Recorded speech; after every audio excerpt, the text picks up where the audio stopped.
श्रीमद्वाल्मीकि रामायण अरण्य कांड अध्याय 1। श्री राम, लक्ष्मण और सीता का तापसों के आश्रम मंडल में सत्कार। दंडकारण्य नामक महान वन में प्रवेश करके मन को वश में रखने वाले दुर्जय वीर श्री राम ने तपस्वी मुनियों के बहुत से आश्रम देखे। वहां कुश और वल्कल वस्त्र फैले हुए थे। वो आश्रम मंडल ऋषियों की ब्रह्मविद्या के अभ्यास से प्रकट हुए विलक्षण तेज से व्याप्त था, इसलिए आकाश में प्रकाशित होने वाले दुर्दर्श सूर्य मंडल की भांति वो भूतल पर उद्दीप्त हो रहा था। राक्षस आदि के लिए उसकी ओर देखना भी कठिन था। वो आश्रम समुदाय सभी प्राणियों को शरण देने वाला था। उसका आंगन सदा झाड़ने बुहारने से स्वच्छ बना रहता था। वहां बहुत से वन्य पशु भरे रहते थे और पक्षियों के समुदाय भी उसे सब ओर से घेरे रहते थे। वहां का प्रदेश इतना मनोरम था कि वहां अप्सराएं प्रतिदिन आकर नृत्य करती थी। उस स्थान के प्रति उनके मन में बड़े आदर का भाव था। बड़ी बड़ी अग्निशालाएं, स्रु आदि यज्ञपात्र, मृगचर्म, कुश, समिधा, जलपूर्ण कलश तथा फल मूल उसकी शोभा बढ़ाते थे। स्वादिष्ट फल देने वाले परम पवित्र तथा बड़े बड़े वन्य वृक्षों से वह आश्रम मंडल घिरा हुआ था। बलिवैश्वदेव और होम से पूजित वह पवित्र आश्रम समूह वेद मंत्रों के पाठ की ध्वनि से गूंजता रहता था। कमल पुष्पों से सुशोभित पुष्करिणी उस स्थान की शोभा बढ़ाती थी तथा वहां और भी बहुत से फूल सब ओर बिखरे हुए थे।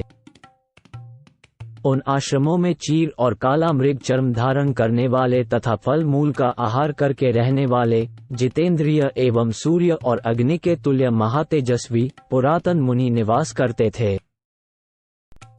नियमित आहार करने वाले पवित्र महर्षियों से सुशोभित वह आश्रम समूह ब्रह्मा जी के धाम की भांति तेजस्वी तथा वेद ध्वनि से निनादित था।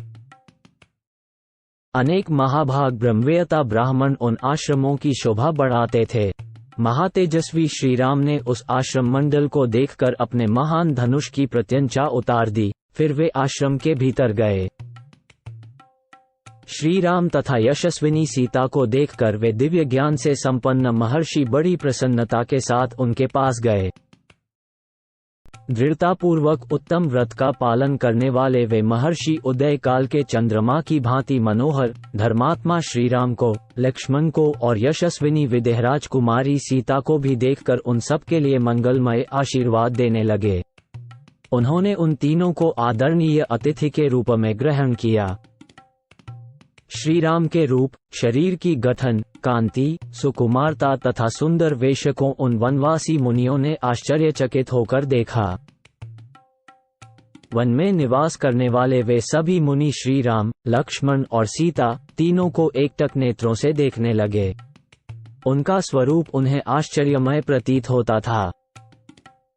समस्त प्राणियों के हित में तत्पर रहने वाले उन महाभाग महर्षियों ने वहां अपने प्रिय अतिथि इन भगवान श्री राम को पर्णशाला में ले जाकर ठहराया। अग्नितुल्य तेजस्वी और धर्मप्रायण उन महाभाग मुनियों ने श्री राम को विधिवत सत्कार के साथ जल समर्पित किया।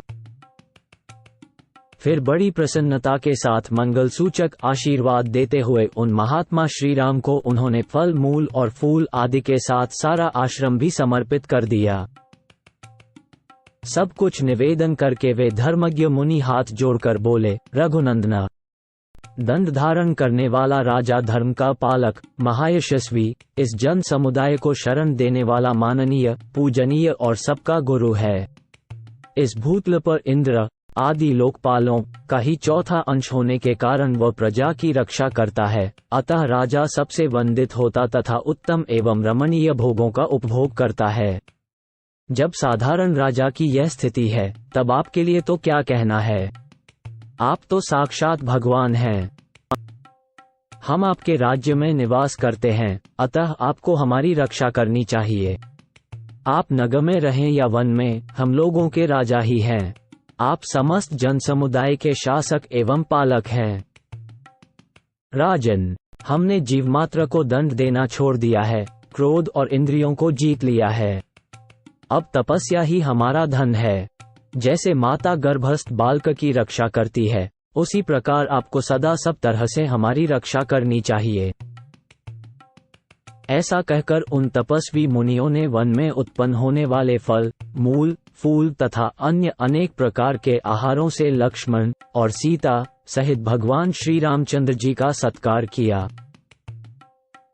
इनके सिवा दूसरे अग्नितुल्य तेजस्वी तथा न्याययुक्त बर्ताव वाले सिद्ध तापसों ने भी सर्वेश्वर भगवान श्री राम को यथोचित रूप से तृप्त किया।